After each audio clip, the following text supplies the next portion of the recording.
In the last video, we have finished with the environmental determinism, explaining human geography with the environmental determinism. Now I'll continue with the Vidal de la Blache. His full name was Paul Vidal de la Blache. He has given the law of terrestrial unity. According to this law, man is more adapted to the environment rather than plants and animals. How? Because of its intelligence only. Because the intelligence that man is having, it's not plants and animals. They are not having this intelligence. Example, varieties of plants, animals, that is, even the grasslands are there, steppe, savanna, other grasslands, and the desert areas. With its intelligence only, man is able to do the cultivation in the grasslands also, as well as with the help of the irrigation in the desert areas also. So man is very intelligent. This concept of law of terrestrial unity, it shows that there is a unity among the plants and animals and the human beings. It is basically fitted to the India, because in India there are different race is there, different religions are there, diversity in the culture and religion in India, and all the people are united in one country only. So even we can see the granaries of the northern India. The northern India provide us with the grains that are transported to different parts of the India, even and the world also. The southern part of India, the Chota Nagpur plateau, it provides the minerals. Okay, the plateau area also contains the minerals. These minerals are provided to different industries of the India and for the other purpose also. So this law of terrestrial unity can be explained very well with the India. As in the environmentalism we have done, that is, environment is more active rather than the human beings. But in the possibilism, it is opposite, that is, man is more active in comparison to the environment. Lucien Febvre, he has said there are no necessities but everywhere possibilities. Even man is considered as an active agent rather than the passive. There are no necessities, that is, necessities are not necessary, but the possibilities should be there. Possibilities of achieving everything must be there. Example, Earth is divided into different zones. The center part, that is near the equator, it is torrid zone. The next one is the temperate and your frigid zone. So man has the possibility of growing each and everything in all the zones. So that's why the possibilities are there for everything, to develop everything on the surface of the earth. Next thing, that is another example I can give you. According to the in the World War I, most important, what was there in this? To choose the freedom. Freedom was more important in this rather than to anything else, to conquer the area or anything. During the World War I, that is, Vidal de la Blache supported this concept. He minimized the influence of environment on the activities of man. Central concept of this, that is lifestyle that develops in the different environment. According to him, the lifestyle are the products and reflection of the civilization.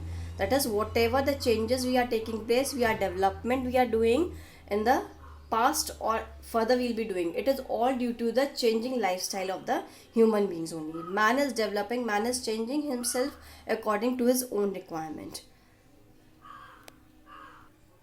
Man knows how to cultivate the banana, rice in different areas of the world. In the Antarctica also he can cultivate with the help of the greenhouse effect. But he is not doing there because he knows its cost input is very high. So it does not allow him to grow in the tundra areas. Another example I can give you, that the Ladakh is rich in the culture heritage but poor in the infrastructure. Still, man is trying to provide the complete infrastructure and the communication network in the Ladakh region so that it can increase the development, that is the development of the tourism in that area. Now next comes neo-determinism or stop and go determinism. This concept was given by Griffith Taylor. He was the Australian geographer. He has said man chooses only from the range which nature presents to him.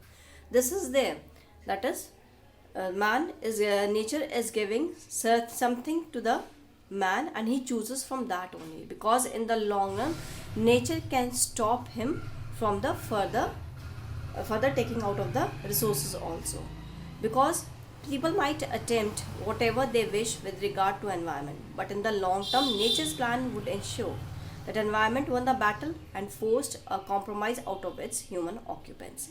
That is, environment will not allow the human beings to do any kind of work. We can take the example, if any country is having large number of hunters, that will be not beneficial for the area where the agricultural land is there. Even the coal is there. Some people know what is the importance of coal, but it becomes useless to the people who don't know how to use that coal. So if the technology is developing, still environment does not allow to environment is not allowing the human beings to do more development on that. That is, it is becoming more complex if the technology is developing. Another thing, new determinism, it means man is a passive agent dictated by environment, biosphere factors. That is, dictated by means that is the man is working only on the basis of the factors that are provided by the biosphere also and the environment also. This neo-determinism, it is a middle path of the environmental determinism and the possibilism. In environmental determinism, we have done that the environment was the most important rather than man. In the possibilism, that everywhere possibilities are there and the man is more important in comparison to the environment. But in this, that the environment, man is doing the progress. According to neo-determinism, man is doing the progress, but a time will come that when the nature stops him.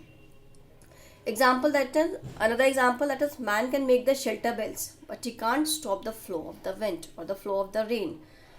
That is, man can construct the dams, but he can't control the floods. Okay, so man act as a controller, but that is, man is not a controller. He is basically a cooperator only, cooperating with the environment. Similarly, embankments can be built, okay, to control the flow of water, but he cannot stop the fury of the floods.